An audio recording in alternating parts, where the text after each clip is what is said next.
ভারত বাংলাদেশ সীমান্তে মাটির উঁচু বাঁধ তৈরি বাংলাদেশের। সীমান্তের 10 কিলোমিটার এলাকায় বাঁধ তৈরি করছে বাংলাদেশ। বর্ষা নামলে কৃত্রিম বন্যায় ভাসবে ত্রিপুরার কৈলাসহর। প্রাচীর সম বাঁধ তৈরি করার চক্রান্ত সামনে আসতে সীমান্তবাসীদের মধ্যে তীব্র উদ্বেগ আর শঙ্কা তৈরি হয়েছে। বাংলাদেশ সরকারের অবৈধভাবে বাঁধ নির্মাণের প্রতিবাদে সরব হয়েছে ঊনকোটি জেলা কংগ্রেস। রাস্তা অবরোধ এবং বাংলাদেশের বর্ডারে বিক্ষোভ প্রদর্শনের জন্য লং মার্চের ঘোষণা কংগ্রেসের।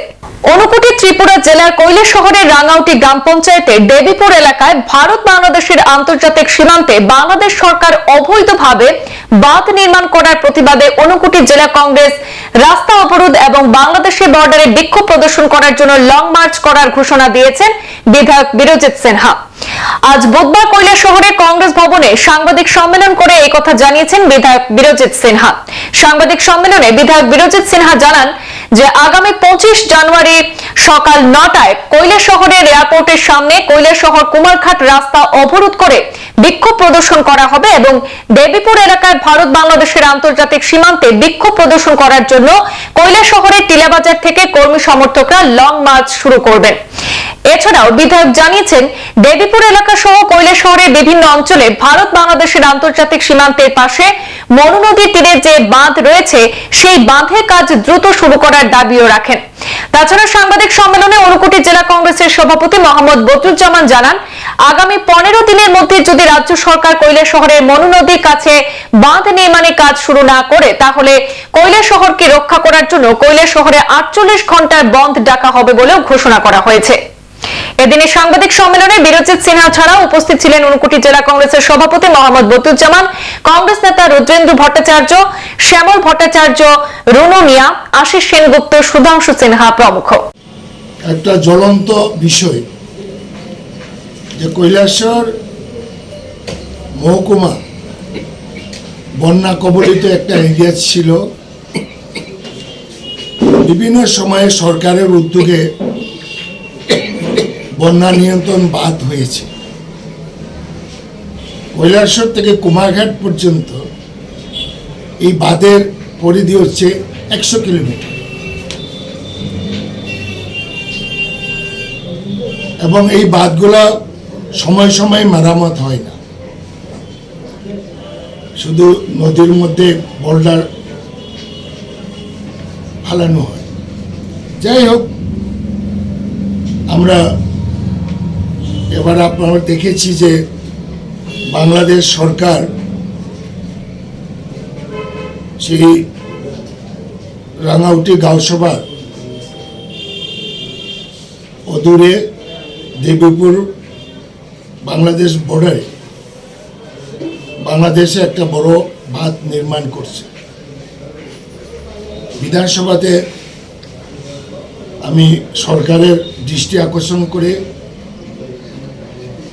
এই বিষয়টা উত্থাপন করেছিলাম এবং মন্ত্রীরাজ থেকে নির্বাচিত রাজ্য সরকারের মিনিস্টার সুধাংশু দাসও আমার বক্তব্য সমর্থন করে সরকারের দৃষ্টি আকর্ষণ করেছে। যাই হোক, অ্যাসেম্বলিতে এই বিষয় রেজ করার পরে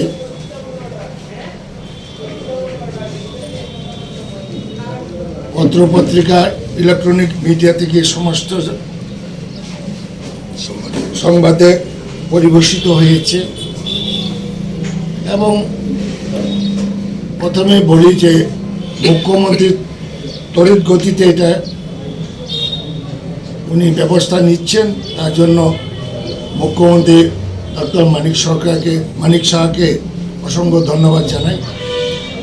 বা ওনার নির্দেশে ডিস্ট্রিক্ট ম্যাজিস্ট্রেট অ্যান্ড কালেক্টর সহ পদস্থ অফিসাররা আমাদের গৌরনগর ব্লকের ভাইস চেয়ারম্যান মোহাম্মদ বদরুজ্জামানকে নিয়ে বর্ডার পরিদর্শন করলেন এবং ডিস্ট্রিক্ট অ্যাডমিনিস্ট্রেশন ডিটেলস রিপোর্ট পেশ করেছে এবং মুখ্যমন্ত্রী তড়িঘড়ি দিল্লিতে গিয়ে স্বরাষ্ট্রমন্ত্রীর সঙ্গে দেখা করে সমস্ত বিষয় অবগত করেছেন। এই বিষয়ে আমাদের বক্তব্য হলো একটা যুদ্ধকালীন ভিত্তিতে আমাদের এই অংশে বাঁধগুলো নির্মাণ করা দরকার। যে বাঁধটা আছে এটা মেরামত করা দরকার। অনেক দিন যাবৎ এই বাঁধের যে সুইচ গেটগুলো আছে মরিচার পরে এটা নষ্ট হওয়ার পথে। গতবারও দেখেছি যখন বন্যা আছে তখন গোবিন্দপুরে, পশ্চিম গোবিন্দপুরে সুইচ গেটের মধ্যে জল ঢুকেছে। শুধু গোবিন্দপুর না, কালুঘাট থেকে শুরু করে যেখানে যেখানে সুইচ গেট আছে এগুলোতে এই অবস্থা, এবং এটা মেরামত হয়নি। আমরা বহু দাবি করেছি, কিন্তু এখন বর্তমানের কথা হচ্ছে যে আমাদের অংশের বাঁধগুলো মেরামত করা যুদ্ধকালীন ভিত্তিতে এই বর্ষা আসার আগে, এবং সরকারকে এটা তাড়াতাড়ি সিদ্ধান্ত নিয়ে এটা এগিয়ে যেতে হবে। এবং বাংলাদেশে বিষয়ে তো ডিস্ট্রিক্ট ম্যাজিস্ট্রেট রিপোর্ট দিয়েছেন, এবং ত্রিপুরার মুখ্যমন্ত্রী মহোদয়ও কেন্দ্রের স্বরাষ্ট্র দপ্তরে বা স্বরাষ্ট্র মিনিস্টারকে দিয়েছে।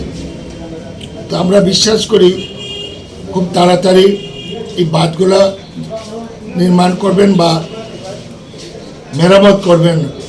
যদি না করা হয় বাংলাদেশে যে উচ্চতায় বাঁধটা নির্মাণ হচ্ছে এটা আমাদের এই বিস্তীর্ণ এরিয়ায় জলমগ্ন হয়ে যাবে। যে বাঁধগুলো আছে গত বছরে যে বর্ষার সময় মাত্র 1 ফুট বাকি ছিল, 1 ফুট যদি জলটা বাড়তো তাহলে আমাদের এখানে ভয়াবহ অবস্থা। তা আমরা বিশ্বাস রাখি সরকার অনতিবিলম্বে যুদ্ধকালীন ভিত্তিতে এই ব্যবস্থা নেবে, এবং আমরা এটা আছি। এবং পাবলিকও এখন খুবই উদ্বিগ্ন, সমস্ত অংশের মানুষ খবর পেয়ে সবাই দেখছে যে সরকারের উদাসীনতার জন্য মানুষ খুবই উদ্বেগ প্রকাশ করছে।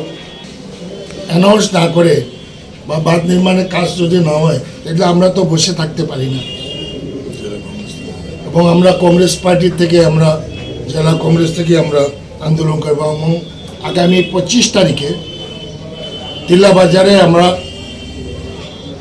কয়েক হাজার লোক জমায়েত হয়ে বাংলাদেশের বর্ডারে অভিযান করব, লং মার্চ। এই প্রতিবাদে আমরা ঠিক করেছি 25 তারিখে বেলা 12টার সময় আমরা তিলা বাজার থেকে রওনা দেব, 9টার সময়, এবং 9টার সময় পাইতরবাজার এয়ারপোর্টের ওইখানে ত্রিমুখী মধ্যে আমরা অবরোধ করব 1 ঘন্টা। এর মূল কারণটা কি? মূল কারণ হলো ইমিডিয়েটলি বাঁধগুলা মেরামত করা, ইমিডিয়েটলি যুদ্ধকালীন ভিত্তিতে পক্ষকালের মধ্যে। এবং বাংলাদেশের যে ব্যাপারটা, এটা কেন্দ্র সরকার হস্তক্ষেপ তাড়াতাড়ি করা উচিত, তাহলে তারা বাঁধটা কাজটা বন্ধ করানো উচিত। আমাদের মাননীয় বিধায়ক এখানে ঘোষণা দিয়েছেন আমরা 25 তারিখে লং মার্চ করছি, এবং পক্ষকালের মধ্যে যদি সেই বাঁধের কাজ শুরু করা না হয় তো কৈলাসরে আম জনতাকে নিয়ে জেলা কংগ্রেস 48 ঘন্টার বন্ধ আমরা আহ্বান করব। 48 ঘন্টার বন্ধ আহ্বান করব কৈলাসরের সেফটির জন্য। সংবাদ এই পর্যন্তই, ফিরছি পরবর্তী অন্যান্য আপডেট নিয়ে। ধন্যবাদ।